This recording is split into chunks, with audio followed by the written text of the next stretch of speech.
This is Kenya's the number one opera in the world, according to Thorin. You're watching Thorin channel, that are also known as the number one existence fan in the world. With Team Liquid being the dominant team in CSGO right now, discussion about their era, some people think they have an era, some people don't think they have an era. Talk naturally is now centered around the major, which is the next big event in CSGO, the next tournament we're all waiting for. Some people think you have to win the major to even establish an era, to start an era. Some people think it'll just be the capper to an era, and there already is an era right now for Team Liquid. Some have even made the point, I think it was Dennis maybe, that he actually thinks that the Intel Grand Slam's more prestigious anyway because you have to win more events and they're all tier 1 events, etc., and loads of prize money, as opposed to just one big event to go with the other tournaments you win. Interesting, by the way, because he's obviously someone who won 6 tournaments in a row but didn't win the major and didn't have an era with that Fnatic. It was the Pronax Fnatic that had their era the previous year in 2015. So always interesting to get different pros kind of insights and perspective on that.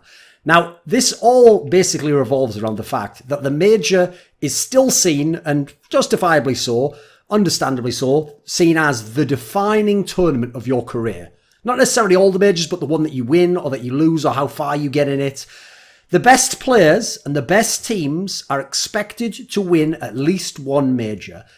If you win more, you go even further up the ranks. If you win none, you've got to have a hell of a career to make it. Because listen, sure, even if people say you have to win the major, people have incredible respect for Guardian and Simple and Nico. If I did a top 10 players of all time in CSGO, and I had Guardian, Simple and Nico in the top 10, I don't think that many people would complain, especially not experts, and say, hey, get them out of there. What about this guy who was the third best player on a team that won the major? Like, no, I don't think so. Like, they're not going to say, why isn't Mo from fucking Gambit on there over Guardian? No, they understand Guardian's a much greater player with a much more decorated career. Obviously, that's totally separate to the issue of eras, but it shows how majors being a defining factor is a little bit trickier than it seems. It's not simply just the fact that the people who won the majors were the best and the people who didn't weren't good enough. No, some much better players didn't and some worse players did. So sure, if you're going to be considered a truly great player, then when we're deciding between truly great players, I get it. Yeah, you're probably going to say the one that won the major or more majors is the better one, right?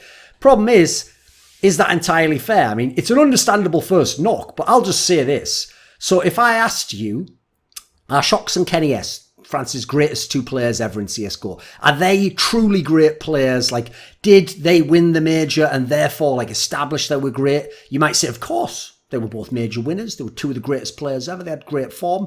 But the part that you might not realise if you don't know the context of when they won the majors, Shox won DreamHack Winter 2014 with LDLC, and then about a year later, Kenny S won with the same core, but when Shox was removed, he won with Envious at DreamHack Cluj-Napoca. Now, the problem here is Kenny S was voted by some people the MVP of that tournament. He carried that tournament and was one of the best players. Goes perfectly in line with him establishing what an all-time great player he was. Shox actually won that major, not during any of the periods that were peak form for him individually, or even when he was the star of the team. He was actually put into an entry role in that LDLC team. He didn't play particularly well at that major overall or have really big numbers, but he did win a major, but he did it as a lesser player. So why does that count when he wasn't really the main carry there? But someone like Guardian, who's been the main carry of tons of teams and didn't win any majors, would be considered lesser for not winning a major. You see what I mean? It's never as simple as it seems. You always need to put the context in and contrast all the other factors. Then let's put this in context, shall we? How about the majors themselves?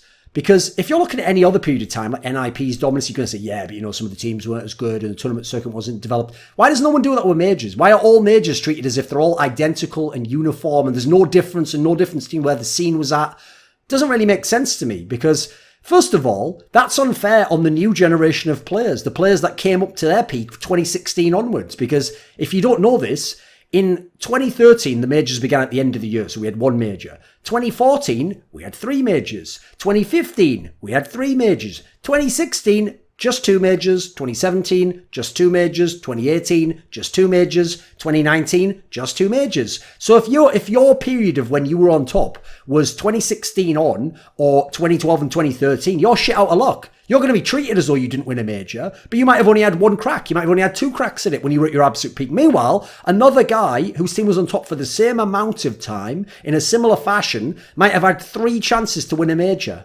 Which, by the way, would apply, for example, to Shox's LDLC. Would apply to many different teams that were really great teams and made it deep in majors, but only won 1 major. Not many teams have ever repeated, right?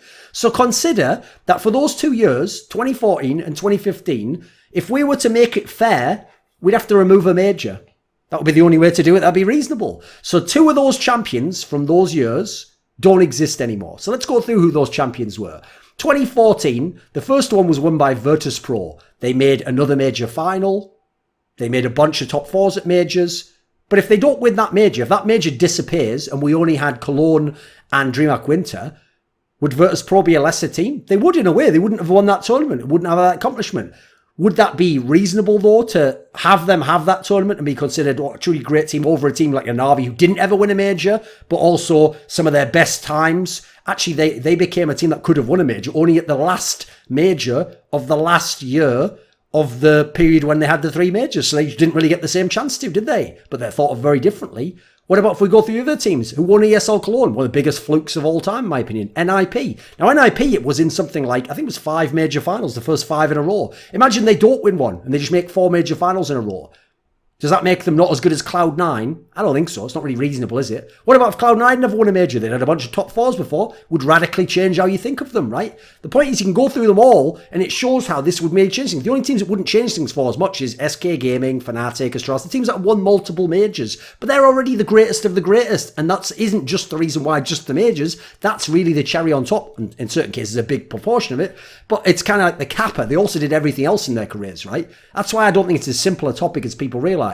Obviously, take away Gambit's major, people think very differently about your old boy Zeus over in Na'Vi, right? You still have something to prove. He used to be one of those guys in those top 10, top 20 lists of players never to win the major. Now, the reason why I actually think this is significant is because if you look in other games, it's even worse. In other games, it's not about being the best or the best team ever. It's about being the best or the best team ever at exactly the right single time of year. Otherwise, you don't get to be the greatest ever. So in Dota 2, a tournament that sure has majors, but they're not as prestigious as our majors, because our majors are basically world championships. They have tons of tournaments. It's all about the international. So some of my favourite players of all time, one of them I'll go ahead and tell you right now, fucking Burning, the godlike carry. He was in some of the best teams to ever play Dota 2, but not at the time of the major, unfortunately. Never managed, not the major, the international. Never managed to win the international. So is he a lesser player than some of the players who won on years where it didn't even seem that competitive, or it was a way less developed scene? I don't know if that's a reasonable thing to say. Then consider that it's the same thing happens at Worlds in League of Legends, the World Championship. Just as in Dota 2, practically always the team that's the best in the spring or the end of the winter, the beginning of the year, never maintains it for like 6-8 months more and then wins Worlds. That almost never happens. It's only happened with SK Telecom in League, and that's because they were winning everything and they're the greatest team to ever play League of Legends. Anyone else who was the dominant team in spring, sorry, you don't have a World Championship then, you're shit out of luck. You have to come back in 6 months and replicate it all. Now, the team that then wins that World Championship in 6 months, they didn't have to be the best in spring. How's that fair? It's not. Now, true, it's the same in sports that have an arbitrary final at the end that you have to win, and you have to be the best at that period, not through the season. Sure, I get it. That's kind of the unfairness of sports, right? Some people have to lose and lose unfairly to make when people win and it's unlikely even more epic and more special, right? It's kind of just the nature of life, and you hope if you're a great enough player, you get enough cracks at it, you eventually do get over the line, right? But not always. I will say in Worlds and League of Legends, luckily MSI, their mid-season kind of like Worlds in a way, is gaining respectability as a World Championship in its own right. And I don't think it'll ever be at the level Worlds is at, but at least it's closer. And actually it puts League in that sense, in terms of the big tournament you have to win in your career, ahead of Dota actually and closer to CS. Bizarrely, you would have thought obviously Dota was ahead with their open circuit. I would just say this.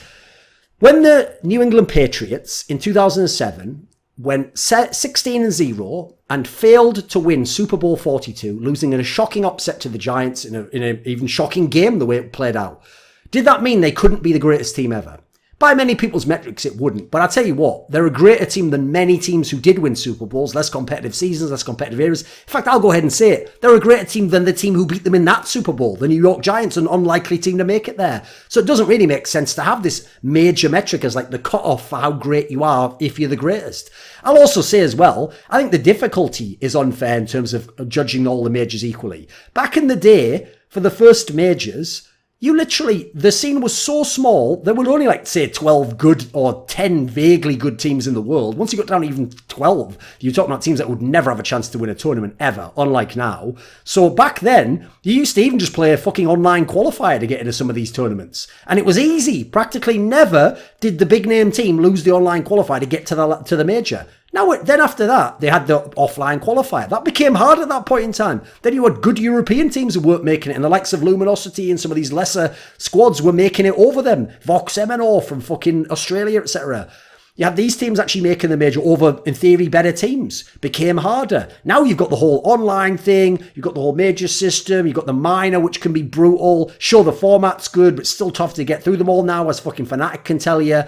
So it's harder and it's easier and other aspects like that. That's the point. It's not uniform, is it? I'll even add in, I do think that whole Intel Grand Slam thing, if we're talking about defining an era or who the greatest teams are, Intel Grand Slam alone can't be it because obviously it only covers the ESL events. But it's a better metric, in my opinion, actually, than the major overall. Even though, yes, the major will always be the most prestige and the most single tournament and most important single tournament, winning the Intel Grand Slam's harder than winning a major, in my opinion. And actually, I think it's more gratifying. I think it's more indicative of being a truly great team. This video was kindly supported by Alexander Rao, NateDOhDoubleG, Andreas Snazore Westerlund, Dean Tanglis, Wendelful, Blunt Smoking Anus Destroyer, Daniel Olivar, Chi Mao, JDubs, Kolja G, OllieJ, Tobias Bernasconi, and a special thanks always goes out to Jerky's Minion and weixz.